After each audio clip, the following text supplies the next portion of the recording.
Hi everyone here and around this agitated planet. Not only is Earth life in every direction challenged by an erratic warming climate and unrelenting human violence, but the Earth's core has stopped and may be reversing direction. That headline comes from Chinese scientists at the Peking University's Sino-Probe Lab at the School of Earth and Space Sciences. Their report was in the Monday, January 23, 2023 journal Nature Geoscience. It's all happening 3,000 feet below the Earth's surface, where the solid iron core is 75% the size of the moon. It's surrounded by a liquid iron core that can spin at different speeds and directions.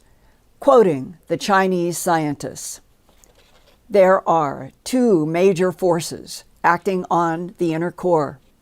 One is the electromagnetic force. The Earth's magnetic field is generated by fluid motion in the outer core. The other major force is gravity. The mantle and inner core are both highly heterogeneous, so the gravity between their structures tends to drag the inner core to the position of gravitational equilibrium, so-called gravitational coupling. If the two forces are not balanced out, the inner core will accelerate or decelerate. Both the magnetic field and the Earth's rotation have a strong periodicity of 60 to 70 years. We believe that in the proposed 70-year oscillation, stopping and reversing every 7 decades, the Earth's inner core is driven by electromagnetic and gravitational forces," close quote. The Peking scientists think that the huge hot white iron ball turning at the center of our planet might even determine the length of Earth days and weather patterns.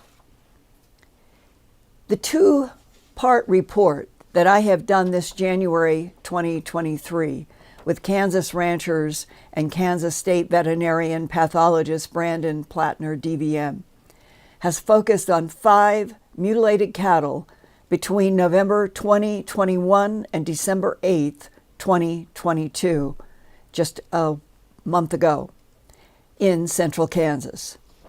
Those 5 mysterious mutilations have all been in the same central Kansas region between Fort Riley and Atlas Missile Site 4 near Carlton and Gypsum and Brookville, 117 miles north of Wichita. And some of you have sent me your own experiences with high-strangeness, beginning with an email from L. Carlson in Anthony, Kansas. On this map, it's 135 miles south of the Fort Riley to Brookville region. L. Carlson writes, quote, "In 1978, a neighbor of my father who lived in Anthony, Kansas, found a mutilated cow in a pasture behind 3 locked gates 1/4 mile from the nearest county road. At that time, veterinarians would not acknowledge strange circumstances that resulted in an animal death. However, the responding sheriff deputy did verbally acknowledge the bizarre evidence," close quote. Another email from Janet, January 21, 2023, from Central New York State. Quote, "In approximately 1967 to 1968, I had 4 pet rabbits that were decapitated inside their secured, locked pen in our central New York State backyard. There was little blood. Their heads were just gone in the morning. How did they go through a 1-inch wire mesh cage? Impossible," close quote. Another email from Austin, who lives in Arizona, 30 miles north of Tucson near the Tortolita Mountains, not far from an historic Titan missile museum, writes, quote, "On a small farm of 50 cattle going back to July 6, 2004, I lost an 1,800-pound Hereford bull to a bloodless mutilation. My neighbors told me they saw the bull alive only 1 mile from my ranch house. But a few hours later, The bull was found dead with its tongue gone and sex organs cleanly cut off, close quote. Austin contacted me after watching my recent Kansas mutilation updates. We talked on the phone about this bloodless 1,800-pound Hereford bull mutilation going back to July 6, 2004. The bull's penis and testicles were cleanly excised from the bull's white belly hair, and its tongue was removed from deep within its throat, but there was no blood on the bull's white hair or any part of the body, and none on the ground. The mutilation site was near these Tortolita Mountains above Tucson, where Austin and his neighbors have seen strange lights in the sky at night and very odd aerial craft in the day. When Austin studied the dusty ground around his bloodlessly mutilated bull, he could see some normal cattle tracks, but there were no shoe, no boot tracks anywhere, meaning no humans had been in the area. And then came a long and important email from Earthfiles viewer JJ. Quote, "Just watched your 4 January broadcast and feel it is time to relate my experience with cattle mutilation. When you were working in Denver, I was living on a farmstead about a 2-hour drive from Denver. I watched A Strange Harvest when it was first broadcast, and I was fascinated, though I had heard about the strange mutilations prior to that and was an avid reader of Bud Hopkins' books and others of that nature. I never expected for such a thing to happen so close to home." In your book, An Alien Harvest, in Appendix 17 on page 423, there is a short article entitled Mutilation at Mikitas. My family and I were his neighbors. The mutilation took place less than 500 feet from our front door. Part of his pasture abutted our front yard, separated only by a barbed wire fence. It happened on the night of September 28th to 29th, 1982. And something weird happened to me when I woke up and saw a bright white light. I had gone to bed the night before after watching the football game. I was sound asleep, and suddenly a light appeared in my room, and it woke me up. As I remember it, the light was a very bright white, but because I was sleeping, I thought it was the sun when I first woke up, and I was afraid that I was late getting my children ready for school. Can you describe how big and the colors, and could you hear any sound? I heard no sound, and that's unusual because usually there's coyotes running around and cows mooing, but there was no sound at all. And the light was white. After I was awake enough, I realized that it couldn't have been the sun because the sun's usually yellowish, but this light was white, and it was very bright. We have curtains on the windows, and it lit up the whole room. So when you woke up from sleep, the room is already filled with this white light. Yes, that's what woke me up. And I started to look out the window, and then this voice came in my head and said, "You don't want to know, go back to sleep." I thought, well, this is really weird because it wasn't my thought. It was a strange voice I'd never heard before. Did it sound mechanical? Did it sound like a human voice? What did it sound like inside your head? It sounded mechanical. Kind of like what we hear on the phone, you know, when a computer is telling you to do this and that. Right. It sounded like that. And what was your reaction? I wanted to see what was going on, why there was this light in my window. And I started to look out the window, and the voice came back again and said the same thing. Go back to sleep. You don't want to know. That's when I started feeling nauseous. Oh, I think I will lay down and go back to sleep. It was a very ominous feeling, and I think nauseous was because I was nervous or it was scaring me, the voice in my head. So what's the very next thing you remember? The alarm clock going off, waking me up, and then starting my day as normal. We lived on a farm, and we had many animals, so I would get my children up to help take care of the animals before school. So I woke them up, they got dressed, and as soon as they opened the front door, I saw Larry out in his field I mentioned that his field was very close to the front of my house. And this is Larry Mikita, who I have in my book, An Alien Harvest, that first came out in 1989. And this is a Ranchland Farm News article dated October 7th, 1982, Mutilation at Mikita. And it says, there had been a series of them. Another mutilation has occurred in ranchland country, meaning the Ranchland Farm News. The latest incident occurred on the night of September 28th, 1982, and was reported to this newspaper the following day by the owner of the cow, Larry Mikita. And you are living right next door. You've had this very strange experience waking up in your room filled with white light, and you're hearing telepathically to go back to sleep. Right. So we get up and we go outside to do the chores, and Larry's right out there, I think maybe 500 feet from our front door, standing next to his cow.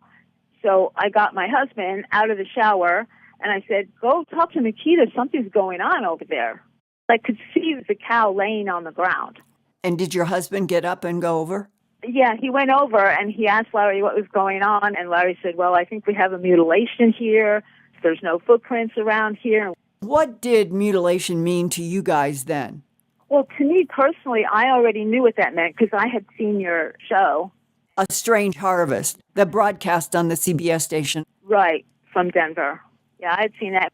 And today, what is your perspective on UFOs, extraterrestrial biological entities interacting with our planet, and that animal mutilations, the harvest of tissue, the harvest of fluids, has something to do with what they need from Earth? Yes, I pretty much agree with most of what you say on your broadcast. I think it's ETs are doing it. ETs are taking people. They're doing all these mutilations. I think the mutilations are for their sustenance, but also I think they do experiments on things like that and learn about DNA. As I wrote in my book, An Alien Harvest, that the purpose of the animal mutilations is the harvest of sustenance and the harvest of tissue that would be genetically applied for genetic manipulation to create other life forms? Yes, I agree with all of that. I've always believed that anyway before I found you and read your books. And yeah, that was pretty much my opinion of things. When you sent me an email, you talked about, strangely enough, a couple of days later, which would have been somewhere around September 30th, 1982, I was outside working with some of our animals when two black helicopters. Yeah, and I didn't even hear the helicopters until they were over my head, and they were very, very low. And what I thought was strange at the time is that these helicopters were both totally black, even the windshields and the glass. And I remember thinking to myself, they must be flying by instruments, or maybe they have like one-way windows where they can see out, but we can't see in. And there was no numbers. Then they flew right directly over me. There was no numbers on the bottom identifying who they were, where they were, what their numbers were, or anything like that. So I thought it very strange. And the association of solid black helicopters with no numbers identifying anything was associated with the animal mutilations from the beginning of the phenomena and up to the current day. Right. And what I thought strange is usually when a helicopter flies over you, you hear it coming a long time before you see it because they're so loud. But these I didn't really hear until they were right over Larry's field, and then they flew over us. And then shortly thereafter, I couldn't hear them anymore.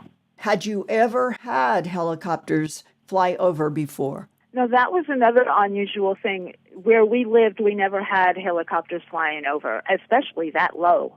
And we never did, as far as I can recall, we never had any after that either.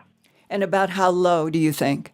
It was low enough that had there been numbers, I would have been able to read them, and I could have seen inside, I would have seen the pilot. But you saw nothing but solid black. Right. It could be that it was a special military unit that was trying to stay on top of where were animals being mutilated because they knew that the perpetrators were extraterrestrials. Right, exactly. And I guess the government would want to hide who they were, I guess. But I thought it was very interesting that it happened right after the cow mutilation.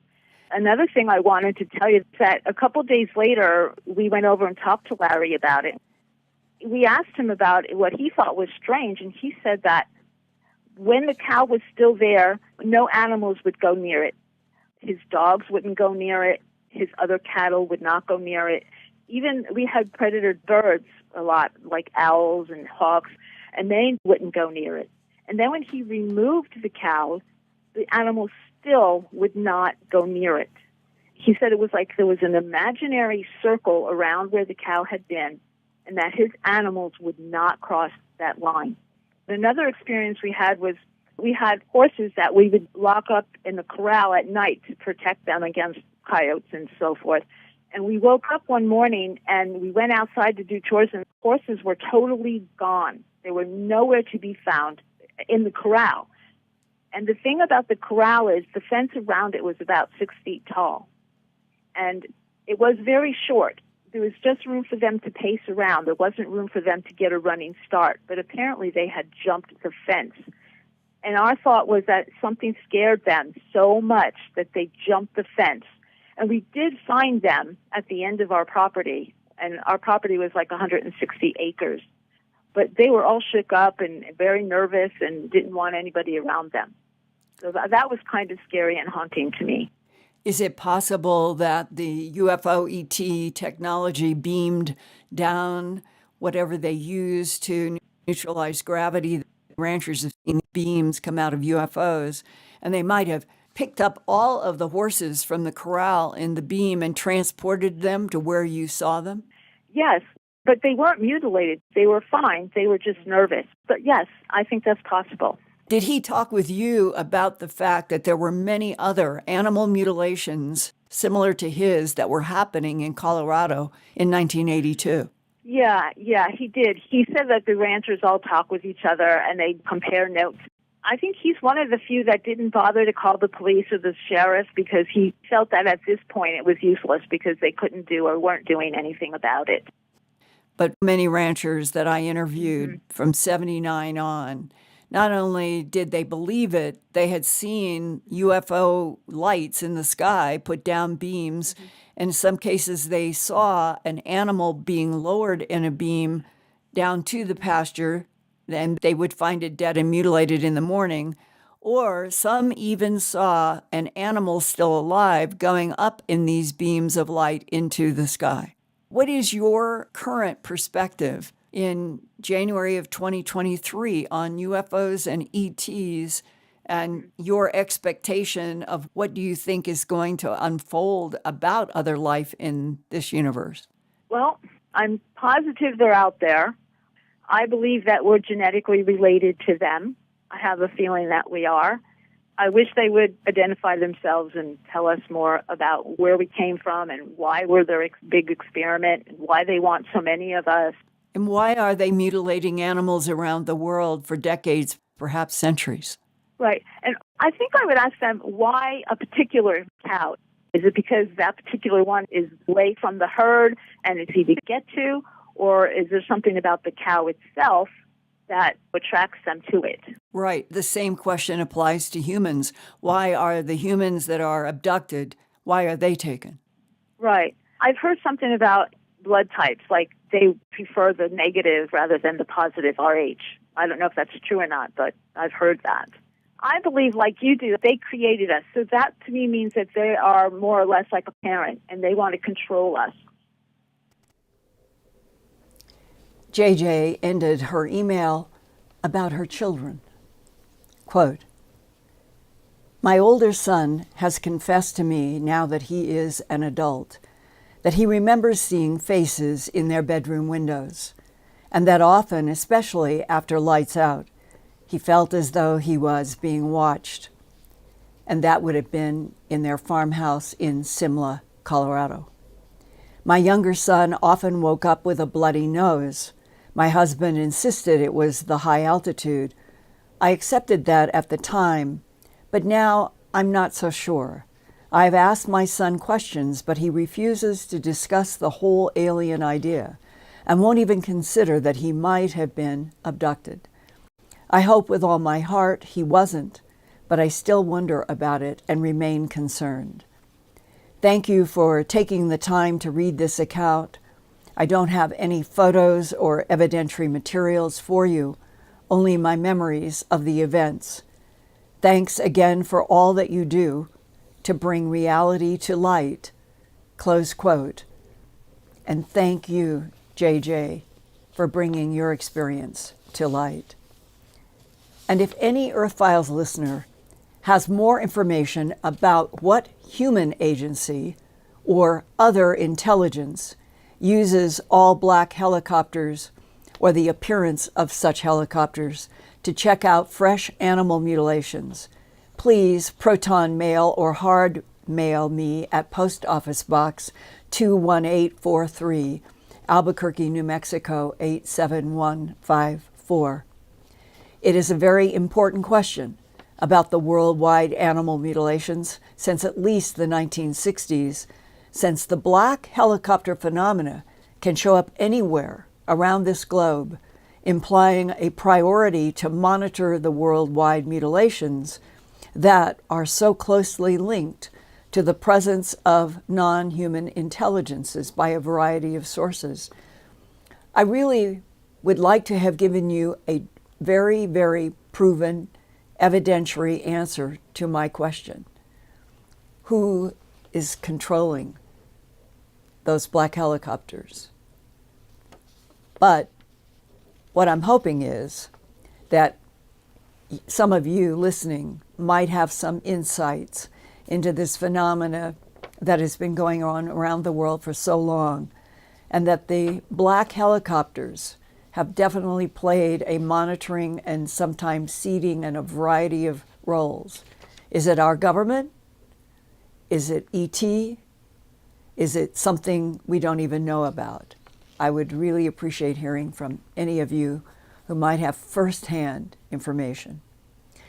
Now, beyond these live Wednesday evening Earthfiles YouTube broadcasts, my Earthfiles YouTube channel is now available as a podcast. Go to podcast.earthfiles.com or search for Earthfiles in your favorite podcast app. We will put a link in the show notes for everyone. And join me now in celebration that this Earthfiles YouTube channel has now broken through 229,000 subscribers. I greatly appreciate when you click on the like, the share, and the subscribe buttons that will keep us all growing. And I thank to everyone. And Ian, I am eager to learn if anyone tonight has more insights on this whole issue of worldwide animal mutilations to report, either tonight in a question or as I have been receiving fascinating emails from people who have never, ever once told anyone about the mutilation events on their property. This is the time and the place. And so, Ian, I throw it to you in a segue. What seems to be the consensus or the gestalt in tonight's audience concerning this program? Well, thank you again, Linda, for another fascinating report. And it is important that we also study the black helicopters that are so often a part of this phenomena. Now, Sofa Cat says, so 3 possibilities are on the table. Either this is pure military black ops psyops. B, this is ET disguised as Earth military black ops psyops. Or C, both A and B in collaboration with one another. Yes, now, I agree. Now, I would say there's probably a D as well, where the ETs are doing the mutilations and the agency that's running the black helicopters, in whatever form it is not in collaboration with those ETs, but is interested in monitoring and surveilling what's going on.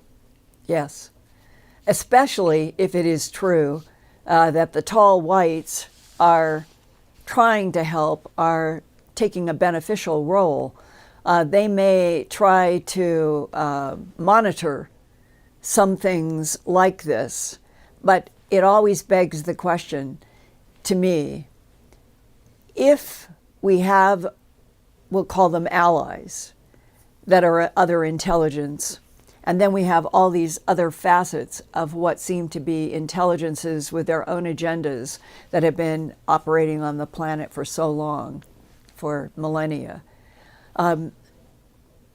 Why couldn't all of the negatives just be pushed out by the tall whites?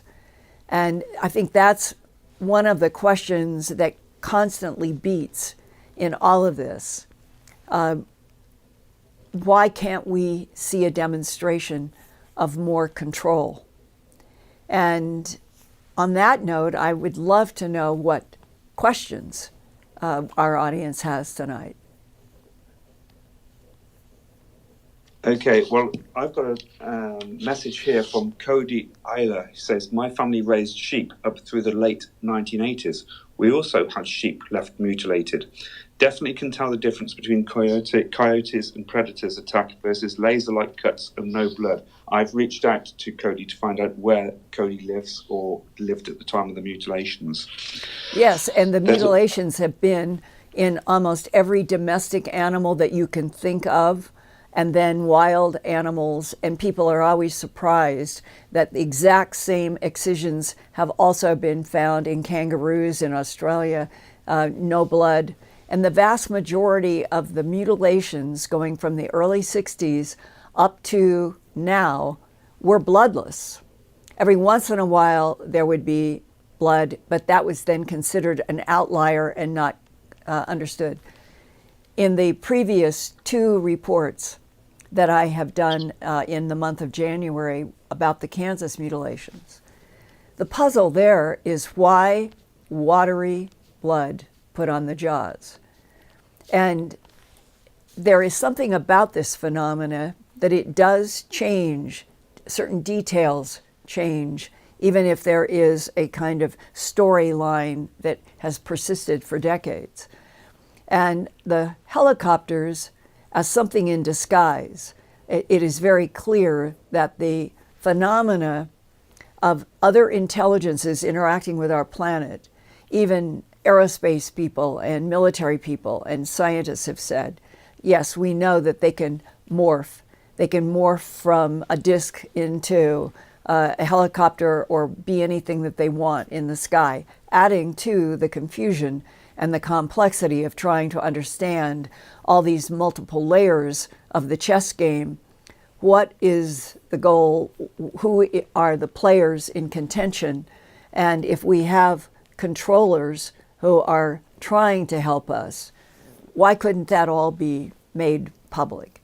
Those are kind of, to me, the drum beats that have been there for the last 43 years of my work.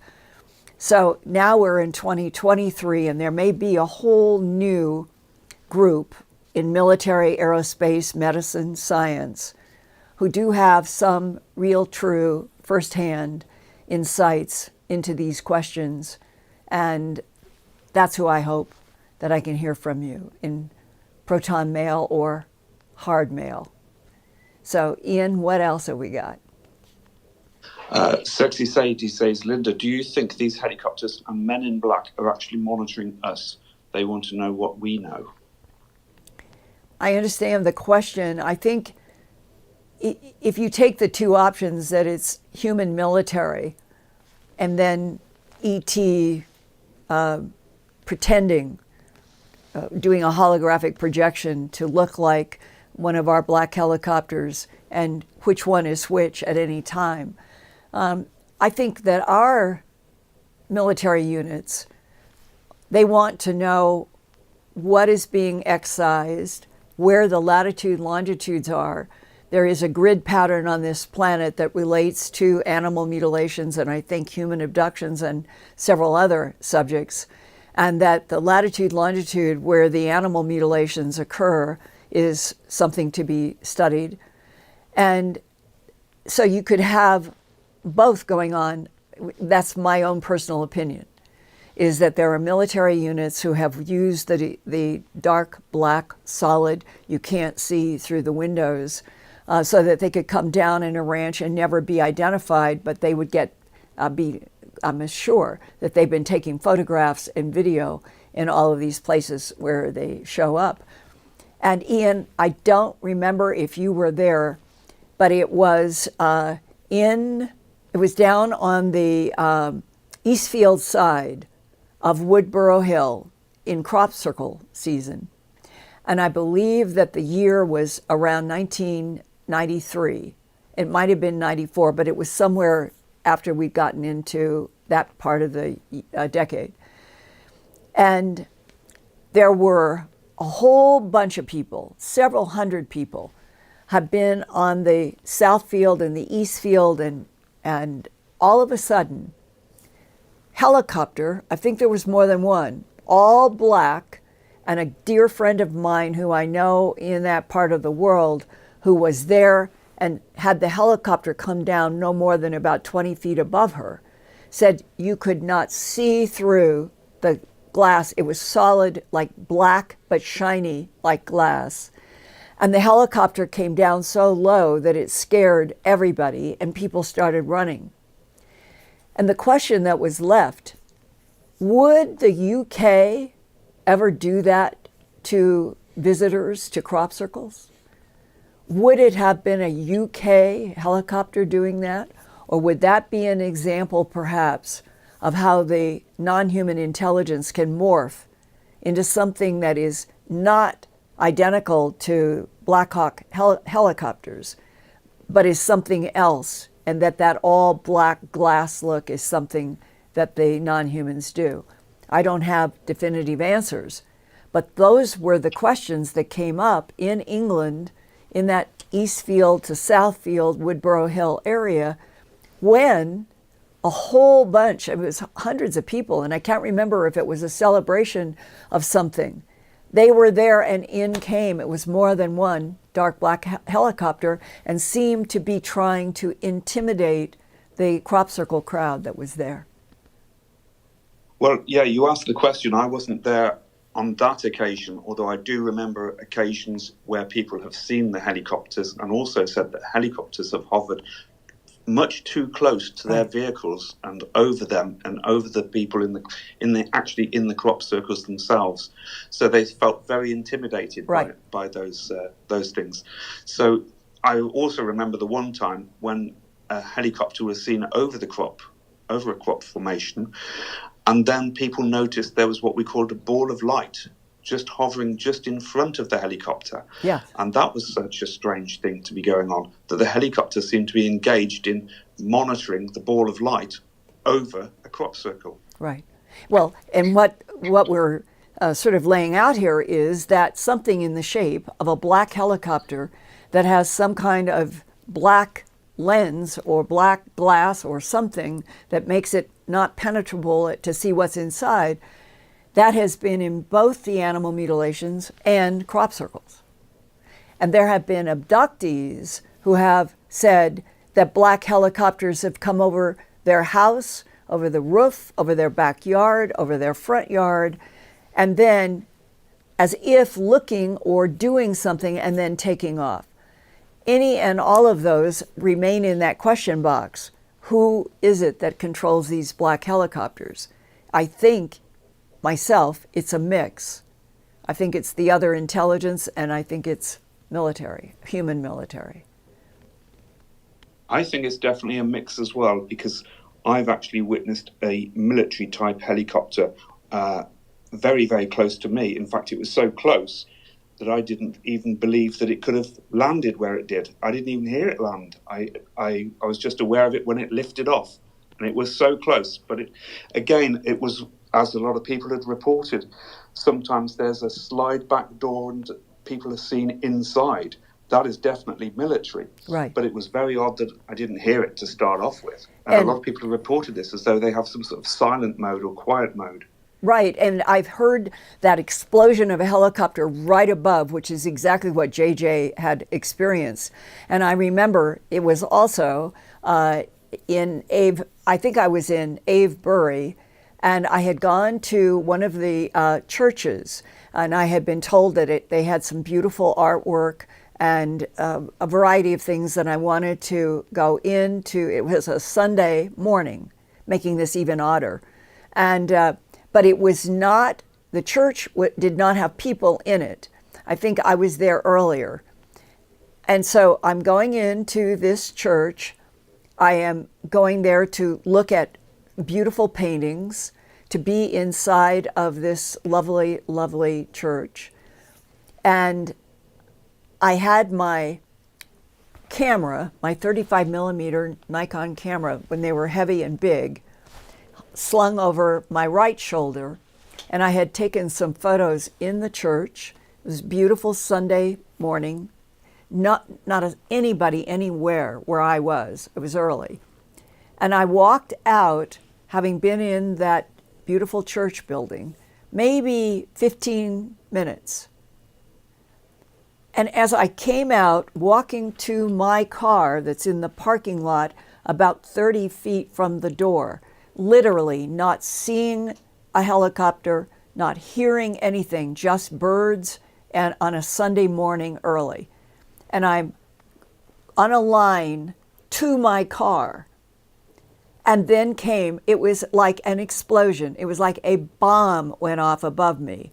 And it was a helicopter. It was black. It had a strange housing on the bottom. I do remember that I had not remembered seeing a helicopter that had this round, strange housing on the bottom of it. Might have been something in infrared, some other frequency. But what I remember is that I knew that I had the camera on my right shoulder, and when this explosion came, I turned around, and now I'm looking up, and the helicopter was probably, I would say, very honestly, in remembering back, you couldn't have been more than 30 to 40 feet above my head. And I grabbed my camera, and I'm bringing it up, and as soon as I start clicking, I still have photos, the helicopter just rose very quickly and literally seemed to evaporate. And I have the photos for proof of this helicopter that was so close over me that, as JJ said, when it came over their farm, that it was so low, it would have been easy to see numbers, anything, because it was so low, 30 to 40 feet. And what happened? Where did it go? How did it get to 30 or 40 feet above me? And I never heard anything when I was in the church. I never heard anything walking toward my car. It just seemed to explode. And I know that I'm not the only one who's had these kinds of experiences. And that is where, could a human helicopter with a pilot and co-pilot on board, could they have done that, been silent right up to 30 to 40 feet above my head? If anybody tonight has any inside information about that, I would be very interested, because that is one of those experiences, Ian, that I had in England in crop circle research, and other people would have a similar, very strange, leaving you with what has just happened, and there's no answers. Yeah, it's very odd, but there must be some technology that makes the sounds very, very silent before they actually do appear. However, some of them are very loud. Lisa Savoy is in the chat. She's an abductee. She says, I have those black unmarked helicopters flying so low over my home, and the house is shaking from it. Who are they, and why do they do this? Yeah, exactly. Yeah, that's also. New News says, I think MIBs are a possibility for the black choppers, like Caddies and Lincoln Continentals are that way. That's right, the MIBs do have cars, obviously cars that are very new looking and are very, well, they're cars, but they don't quite fit in. Right. So I'm with you, Linda, and the audience are as well, I think, to a certain degree, that some of these are probably extraterrestrial and some of them are probably military. We've got Judy Graham who says, don't the black helicopters represent Black Ops division of some unknown elite? And you know, there's one more memory from England that is one of the highest strangeness events I've ever experienced. And I wonder if it is related at all to this whole idea that there could be very advanced extraterrestrials who are doing a variety of harvests and scientific experiments on this planet, and that they have the ability to appear among us, looking like helicopters instead of UFOs or triangles or whatever. And it was probably around 94 to 5. And by then, the crop circle season really did have some spectacular formations, but it also seemed to have a lot of things that were happening that no one knew what is doing what and why. And there had been a really peculiar, very strange event that had happened in that sort of Black Forest area that is, you have Woodborough and then you go on the road and then there's a forest. And in that forest, there had been an event that I think somebody saw a light and beam come down inside of the trees, and they didn't see a craft, but they saw something, and that's why I had gone over to that forest. And that night, there were 3 or 4 of us. We said, let's go back after midnight when it is really, really dark and not a lot of people, and let's go walk along. There's a wheat field, and then it goes into that forest, and let's just see. And we had been out there. There'd been 3 or 4 other people, and they decided that they were going to go to another field, and we would be, and it was a guy that I knew in crop circles, and we said, well, we'll stay over here, and we'll walk and take photos. If anything here, you do the same thing, and we can compare. So this is a place, walking in the south field, going in the direction toward the forest. Everybody's done it a million times. But as we got to a certain point, we both heard it at exactly the same time. It was as if somebody breathing, big, heavy breathing, filled the entire area around us. This was not quiet. This was not breeze. This was like suddenly a huge, huge breathing in lungs. Sound was filling the air. We decided that what we'd do is we'd walk down the tram lines in wheat that was already there and see if we walked in different directions, would this pounding, changing, breathing that suddenly came in the night, midnight air, would we find a direction? Could we feel anything? And this is why we got into the actual field to move tram lines to see if we could get a vector. The breathing got louder. The more we moved from where we first heard it, the louder we got, but we're in a wheat field. And all of a sudden, straight above, we both saw it. I don't know whether it was a flash of light that made us look up. And there was a ring. So think of the vertex right above you, right at the center of a dark sky. There was a ring, and it was bluish. It was bluish white. A ring, and it pulsed, and another one came, and it pulsed, and another one, and these 3 rings, perfect circles, right at the very top of the sky, so to speak, happened right above us, still now down in the wheat field. And the breathing, after the rings, the breathing stopped, as if there was some connection we never ever were able to answer. We stayed out in that field and walked down to the forest, and I think we were there till 3 or 4 o'clock in the morning, that was par for the course in crop circles research. And I've never forgotten that. Are we dealing with intelligences that this is part of their play? Meaning, well, let's see what they're looking for X, let's do this and test them. What is the relationship between the intent of the human mind at any moment when you're out in something like that, in crop formations at night, midnight, and does somebody decide that they will test us? I guess test and entertain are the two words. It was sort of entertaining, but it was completely mysterious.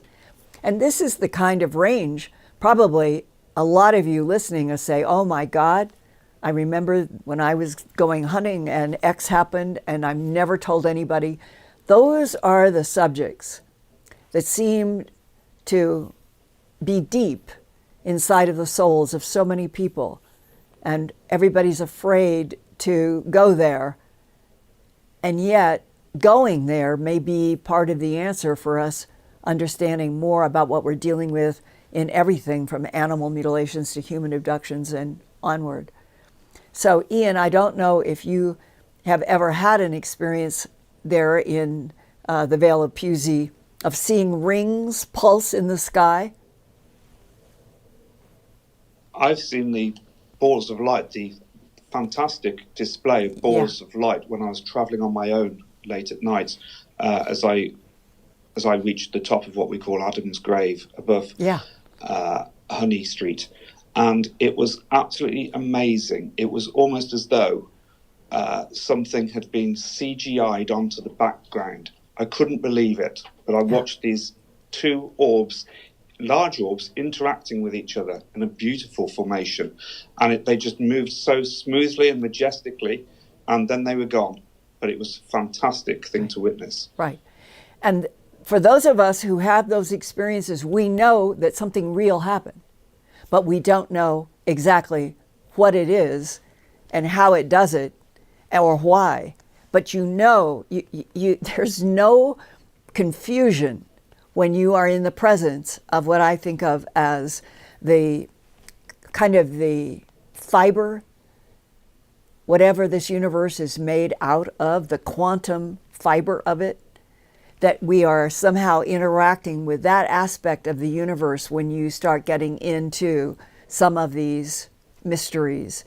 And you know that you have never experienced anything like it anywhere else on Earth. It has a distinctly different quality.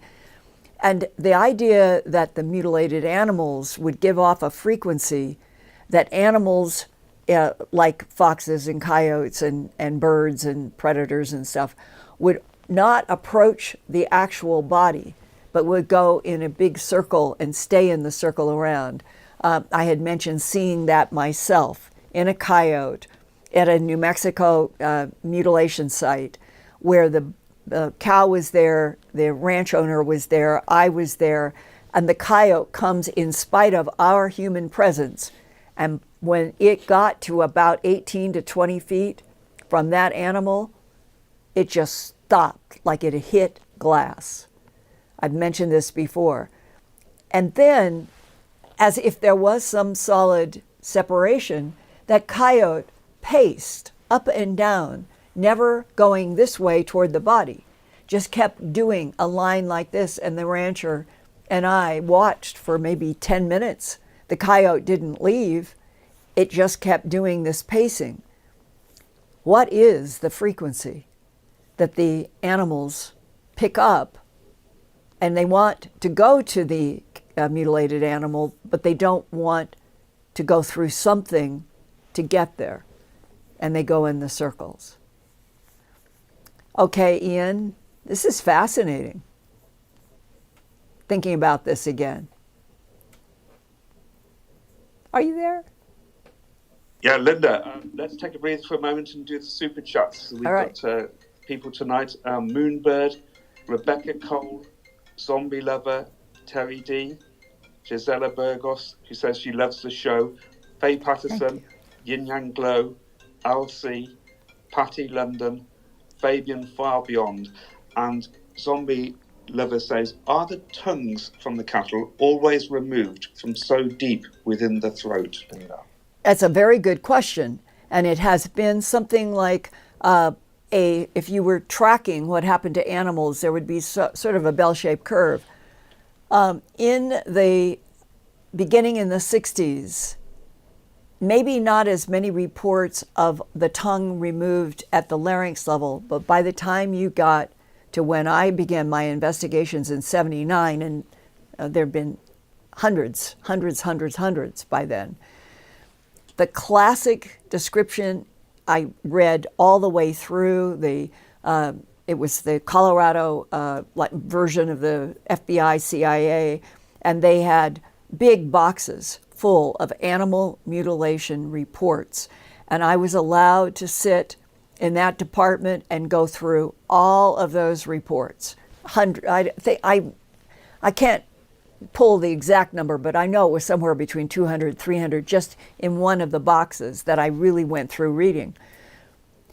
In all of those, it was like the classic ear missing. Back to we have to talk about the sky facing. All of the reports would name whether it was the right or the left, and often they said the sky facing face, left side, right side.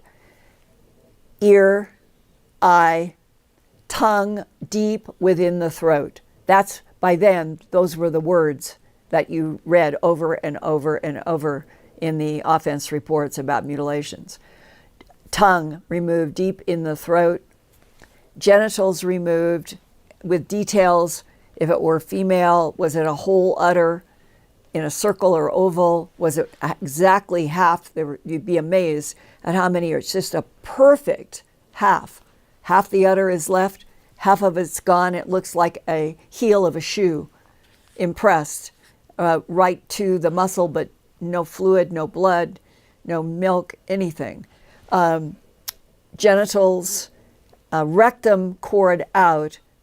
I remember doing presentations, and that the number I used based on counting in all those reports that I did at one time, 90% of the mutilations in the 70s, the whole rectal tissue area was taken out like a stovepipe put in, 6 to 8 inches wide, going in 14 inches, taking out everything that was there, no blood, no fluid of any kind.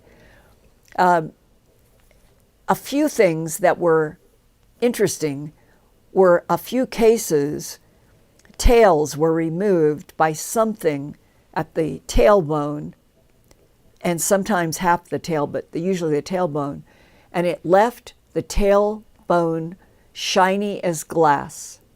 I was shown a photograph of that by a pathologist in Colorado, and they asked me and asked others the question, what would be the instrument that could just melt through the end of the spine and take off a cow's tail? Laser of some sort might be an answer, but early in the 70s, we were not in a world that had a lot of laser equipment. And yet that was high heat that just melted through the tailbone was another one of those factors. Then the whole other area that a lot of people don't realize was there from the beginning, but it took necropsies to prove it, and that costs money. That's why there aren't necropsies done on every dead and mutilated animal. They cost a lot of money.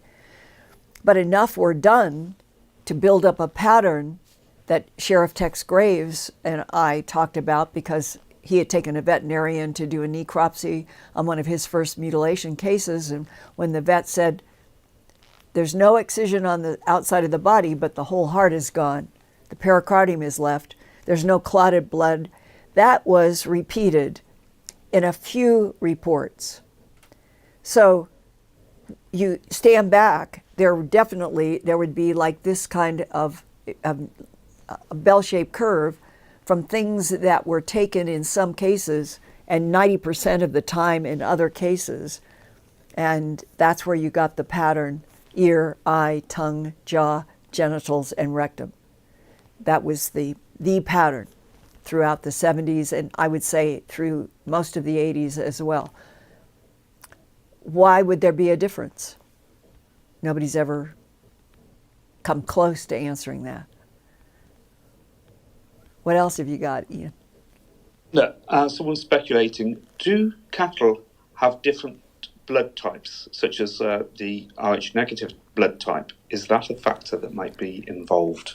You know, I'm not sure that I know exactly sitting here now. I know I've had discussions about Rh negative and Rh positive blood in abductees, and I remember a discussion having to do with the bovine blood and genetics, if I'm remembering this part correctly, that the bovine genetics compared to the Homo sapien is only 4% different. And there have been suggestions that the reason for some of the animal mutilations is that we are dealing with, and it's usually labeled the grays, that they have a survival problem. And that some of the mutilations might be done to harvest blood and genetic material that is used for sustenance and genetic experimentation, manipulation, and application to a survival problem on the part of the grays. Well, they're only one type of species. There are many others. And the grays are not the only ones that have been associated through human abductions with animal mutilations. In my books, Glimpses Volume 1 and 2, there are several cases, one of which took place in Cimarron, New Mexico. And the mother and the child heard, they were driving near Cimarron, and they heard the sound of a screaming cow. That's what happened. That's what made the mother pull the car over to the side of the road. She could hear this screaming cow. And she could see out in a field that there were two, this is the description from hypnosis, light-haired, possibly wearing plaid jackets that had this cow down in the pasture, not the typical anything. But soon after she has stopped the car and she and her son are trying to figure, and I think she even yelled, "Stop hurting the cow." Within a very short period of time came a very large disc. It just appeared above them, and then everything happened very rapidly. That she lost track of what happened to her son, but knew that she was taken in some kind of a beam out of the car into the craft, and that there was travel, and she recognized the Las Cruces area of New Mexico as where the disc came over. Did they provide her a window on purpose? She was never clear, but I can see what I recognize as the Las Cruces area. And then apparently they went underground. And that's where there were mutilated animal parts in a vat. She saw them. She had exposure to grays of different sizes. But the person who seemed to be in charge and seemed to be telepathically apologizing to her for having taken her and her son was 7 or 8 foot tall, jaundiced. She said sort of white yellow skin, very, very pale white bit of hair, wearing some kind of a white, to say a uniform would not be right because it moved more like a robe, all white, and that this man seemed to be troubled, was upset telepathically, all telepathically, that she and her son had been taken, and said it was a mistake, and that the being, the tall being, was apologizing for the mistake, and said that they would examine the child, told her that they were examining their child, her child, and then they would put them back. But she also, like a lot of abductees who get telepathic communication explanations, they don't really know that they are trusting what is being said. So the Cimarron abduction mutilation case, it involved both, is one of those that is definitely worth reading from beginning to end, to get how many details are occurring that the human mind is watching, asking about, interacting with, but there's no real explanation, leaving a mystery of why did any of it happen in the first place, to be communicated human to human later on. That is one of the puzzles in the abductions. Okay, Ian. This went really fast. We're at 8:30, but I'll take one more question. Well, I think this is a mix of questions here, Linda. Steve says, Linda, do you believe these ETs are using cows and humans for reproduction purposes for their species? Patty London says, the cow's parts taken are to use in making hybrids. And Thomas O'Keefe says, 80% of genes in cattle are the same as human.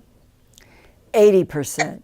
I'm just not sure. I remember reading a large article back in the period of time, like in the 80s, after I had done A Strange Harvest, and it was about that bovine, if you took the genome of a bovine and a genome of a human, and that would have been after, that might help date it, maybe it was in the 90s, because remember, we didn't have the whole human genome and Neanderthalensis until I think it was in the early 90s. But what the article was about, can we use bovine blood in accidents or terrible wars or something because it is so close genetically? I remember that. All of us, it would probably be good for all of us who are interested in whatever the truth is, to try to read more about the genetics, and meaning human genetic science, so that we would have a context for, there's no doubt in my mind that human, other life form, human and other life form hybrids are on this planet. I have no doubt about that. I think that at some point, I'm not sure if it is now, but I know in the past, that hybrids that were identified were considered a threat because the government didn't know if all of the hybrids that were being made were part of a plan to take over the planet. There seems to be a bit less concern about that today than discussions that have gone on beyond remote viewing about the fact that there are trontoloid insects that would like to have Earth without humans, and that the tall whites are helping keep that away. All of these questions about why would various extraterrestrial, biological, AI, the whole mix, why would they want Earth? What is it about our genetics, our blood, our animals' genetics, blood, that they would want, could use, unless there's a genetic relationship between us and them, that our makers originally are the ones who interact with the Earth. So that's how complex all of this is. And I know that Gary Nolan at Stanford, a brilliant, talented genetics scientist, these are issues that he studies as well, out of his own interest and out of his professional interest, and doesn't back off from it, and basically has been one of the few voices in a Stanford Medical Center type context who is saying that, I don't want to overstate, but I think he would say, yes, that there's evidence of hybridization. But there could be evidence of hybridization from non-humans coming in and out of here in the last 70,000 or 45,000 years, And that wouldn't necessarily mean that they were our makers. What I think right now is fascinating, that the tall whites and others could be the progenitors of Homo sapien. And that, to me, makes all of this even more fascinating, to try to understand them. What do they want from Earth? Why would they have made Homo sapien, sapien, Neanderthal, Denisovann, Homo erectus, all of it? Is there some huge, gigantic issue in front of them in all of their genius? Like, are we in a holographic universe? And if we are, is it being projected from another dimension, another universe? And if that is the truth, that box is so big that even the tall whites could be somebody else's experiment.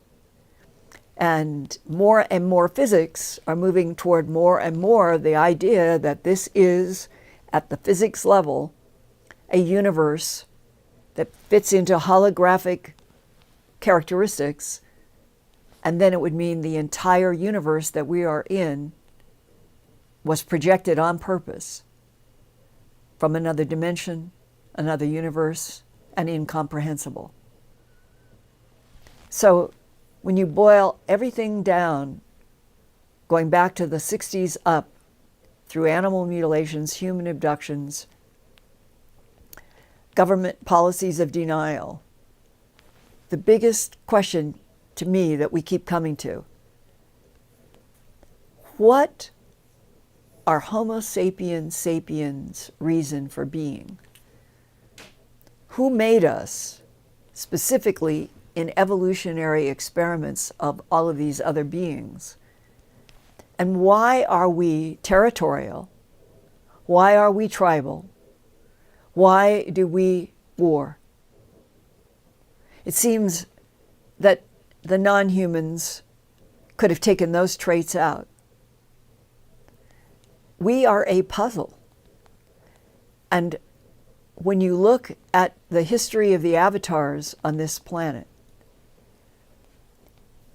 and the sense is that there is a divine field, a thought that dwells in the light, that it is overseeing the cycles of infinity, as Roger Penrose says.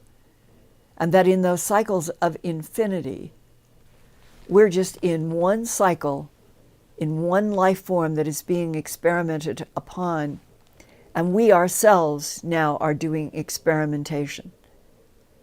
And like the Russian dolls, one inside of another, part of everything that we are up against now is trying to understand humanity and our punction, or our, I guess,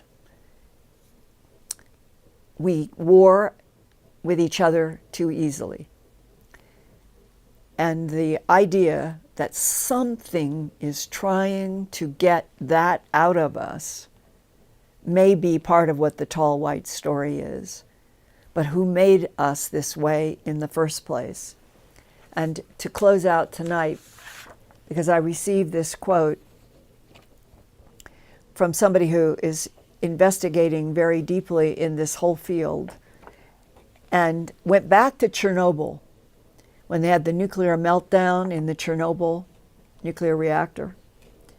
And one of the physicists who went there to try to help was Valery Legasov. And this was found in something that he wrote, having to deal as a physicist with something as terrible as Chernobyl. We are on dangerous ground right now because of our secrets and our lies. They're practically what define us. When the truth offends, we lie, and lie until we can no longer remember it. The truth is even there. But it is still there. Every lie we tell incurs a debt to the truth. Sooner or later, that debt is paid.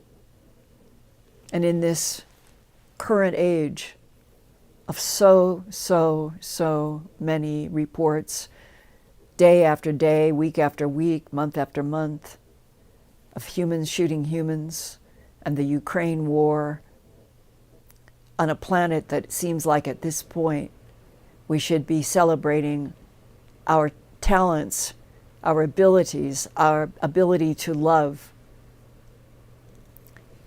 Remember those words from the Chernobyl scientist who became very ill from radiation poisoning when he went to try to help deal with Chernobyl. May there be no more Chernobyls. May there never be any nukes. May all of this rubbed in our faces, whether it's being done by ETs to make us say, we don't want to kill anymore.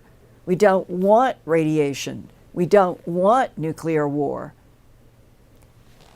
If that's going on, part of this is conditioning to make us repelled from the parts of us that have been tribal and warring and fighting.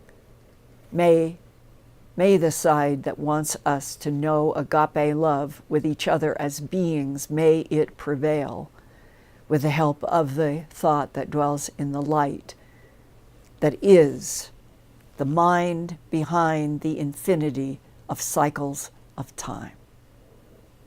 My own personal feeling from my soul is that it is that big, and for some reason, we are a very strange experiment in this particular dimension and frequency. And I hope that the end game is to get us to stop violence. On that note, I love all you guys. I'll see you next Wednesday, and pray that you all remain safe.